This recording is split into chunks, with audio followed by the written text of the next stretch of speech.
Hi hello வணக்கம் மக்களே. This video sponsored by school of business organisation Tiruvannamalai. இது நம்மளோட டிஜிட்டல் மார்க்கெட்டிங் கம்பெனிங்க. இதில் ஒர்க் பண்ண இன்ட்ரெஸ்ட் இருக்கவங்க ஸ்க்ரீனில் தெரியிற என்னோட வாட்ஸ்அப் நம்பருக்கு கான்டாக்ட் பண்ணுங்கள். வாங்க வீடியோக்குள்ளே போகலாம். ஸ்கிப் பண்ணாதீங்க. பெரிய தப்பு. தினம் 300 ரூபாய் சம்பாதிக்க அரிய வாய்ப்பு. இன்ஸ்டாகிராம், ஃபேஸ்புக் பயன்படுத்த தெரிந்தால் போதும். Content post and content publishing மூலமா தினம் 300 ரூபாய் சம்பாதிக்கலாம். இந்த வேலை செய்ய 5 நிமிடம் போதும். Work training support, group communication support, all language customer live chat support. முக்கியமா சொந்தமா ஒரு பிசினஸ் ஸ்டார்ட் பண்ற அளவுக்கு உங்களால கற்றுக்கொள்ளவும் முடியும், சம்பாதிக்கவும் முடியும். இந்த வேலை வாய்ப்பு வழங்குவது 5 வருடத்திற்கு மேல ரன் ஆகிட்டு இருக்க நம்ம தமிழ்நாட்டு company school of business organisation private limited. மேலும் விவரங்களுக்கு டிஸ்கிரிப்ஷன்ல கொடுத்திருக்க நம்பருக்கு வாட்ஸ்அப் பண்ணுங்க. தக்காளி பஜ்ஜி எப்படி கிடையாது அப்படின்னு சொல்லி பார்க்கலாம் வாங்க. இப்போ வந்து ஸ்டவ் ஆன் பண்ணிவிட்டு அதுக்கு மேலே ஒரு சட்டி எடுத்து வச்சுக்கிறேன். இப்போ வந்து இந்த பஜ்ஜி 4 பேர் சாப்பிட்ற அளவுக்கு நான் சமைக்கிறேங்க. இந்த சட்டி நல்லா சூடாகட்டும். அதுக்கப்புறமா கொஞ்சமாக ஆயில் சேர்த்துக்கலாம்.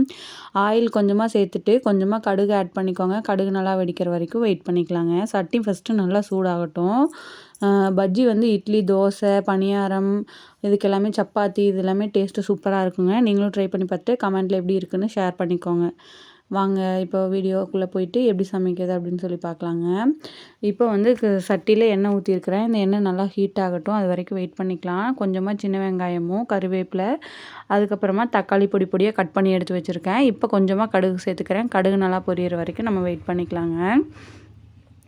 கடுகு நல்லா வெடித்ததுக்கு அப்புறமா தான் நம்ம வெங்காயத்தை ஆட் பண்ணணும். சின்ன வெங்காயம் இல்லைனா பெரிய வெங்காயம் ஆட் பண்ணிக்கலாங்க. நான் இப்போ பெரிய வெங்காயம் தான் எடுத்திருக்கேன். இப்போ பெரிய வெங்காயத்தை நம்ம ஆட் பண்ணிக்கலாங்க. கடுகு முதல் முழுசாக வெடித்து முடியட்டும். இப்போ கடுகு நல்லா வெடிச்சிட்ருக்குங்க. கடுகு நல்லா வெடிக்கலைன்னா கொஞ்சம் கசப்படித்த மாதிரி இருக்கும். ஒரு கொத்து கருவேப்பிலை சேர்த்துக்கிறேன். இப்போ இது நல்லா வதக்கி விட்டுக்கலாங்க. இப்போ வெங்காயம் வந்து நல்லா பொன்னிறமாக வரணுங்க. அது வரைக்கும் நம்ம நல்லா வதக்கி விட்டுக்கணும். காரத்துக்கு கொஞ்சமாக வரமிளகாத்தூள், அதுக்கப்புறமா அதாவது குழம்பு மிளகாத்தூள் அம்மா அரைச்சது, அதை தான் நம்ம இப்போ ஆட் பண்ண போகிறோம். அதுக்கப்புறமா வந்து 2 வரமிளகா ஆட் பண்ண போகிறோம். இப்போ இது நல்லா வேகட்டுங்க.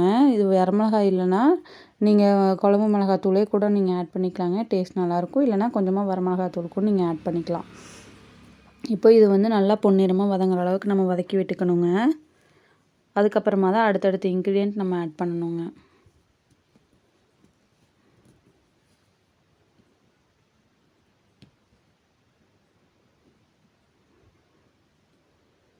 இப்போ இது நல்லா வதங்கிக்கட்டுங்க.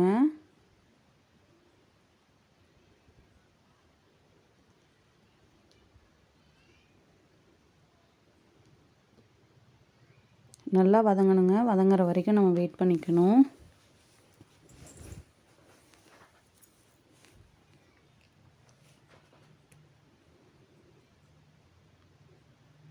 இந்த அளவுக்கு அடுப்பில் சிம்மில் வச்சுட்டு நம்ம நல்லா வதக்கி விட்டுக்கணும்.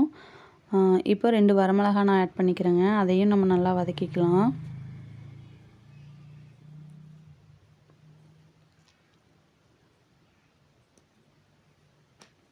இப்போ இந்த அளவுக்கு இதை நம்ம நல்லா வதக்கி விடணுங்க.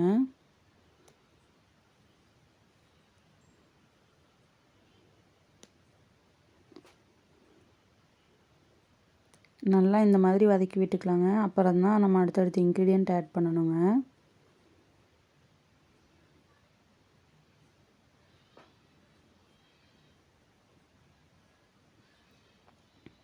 அடிப்பிடிக்க விட்டுறக்கூடாதுங்க. லோ ஃப்ளேமில் வச்சு நல்லா வதக்கிக்கலாம். தக்காளி வந்து நான் பொடி பொடியாக கட் பண்ணி எடுத்துருக்கிறேன். தக்காளி வெட்டும்போது கொஞ்சம் ஜாக்கிரதையாக வெட்டுங்க. இப்போ வர தக்காளியிலலாம் புழு இருக்கிறதே தெரியறதில்ல. அந்தளவுக்கு ஊசி மருந்து போட்டு தெரியாத அளவுக்கு கொண்டு வந்துடுறாங்க போல் கலர்ஃபுல்லாக.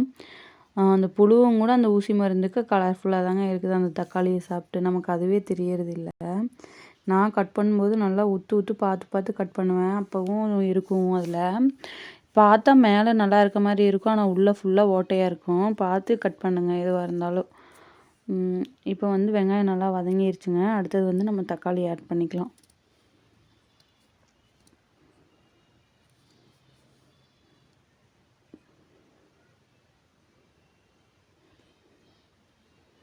ஸ்மெல்லு வேணும் அப்படின்னா நீங்கள் கொஞ்சமாக சின்ன சைஸ் பட்டை கூட ஆட் பண்ணிக்கலாம். ஆனால் நான் பட்டை ஆட் பண்ணலைங்க. இப்போ நான் தக்காளியை ஆட் பண்ணிக்கிறேன். இந்த சைஸ் மீடியம் சைஸாக கட் பண்ணிக்கோங்க தக்காளியை.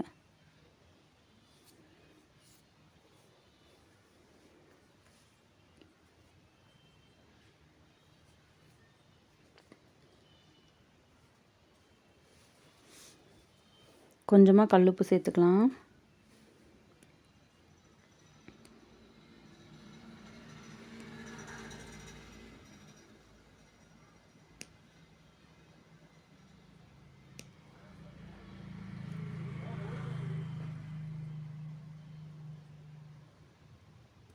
கொஞ்சமாக மஞ்சள் தூள் சேர்த்துக்கிறேன்.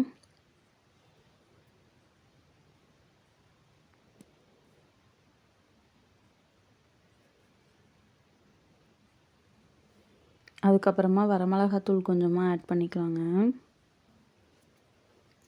குழம்பு மிளகாத்தூள் எப்படி அரைக்கணும் அப்படின்னா, விரலி மஞ்சள் கட்டை வாங்கிக்கணும், வரமிளகா, அப்புறம் வந்து கொத்தமல்லி, சீரகம், குருமிளகு, அப்புறம் கருவேப்பிலை, பெருங்காய கட்டி தான் வாங்கணும்னு சொல்லுவாங்க எங்கள் அம்மா. பெருங்காய கட்டி இதெல்லாமே சேர்த்து தான் நாங்கள் மிளகாத்தூள் அரைச்சிருக்கோம். டேஸ்ட்டு ஸ்மெல்லு சூப்பராக இருக்குங்க. உங்களுக்கு யாருக்காவது இந்த மிளகாத்தூள் எப்படி அரைக்கணும்னு தெரிஞ்சுக்கணும், இல்லை வேணும் அப்படின்னு நினைக்கிறவங்க கமெண்ட்டில் ஷேர் பண்ணிக்கோங்க. அதுக்கப்புறமா இப்போ கொஞ்சமாக தண்ணி சேர்த்துக்கிறேன். இது வேகிறதுக்காக வந்து நான் கொஞ்சமாக தண்ணி சேர்த்துருக்கேங்க.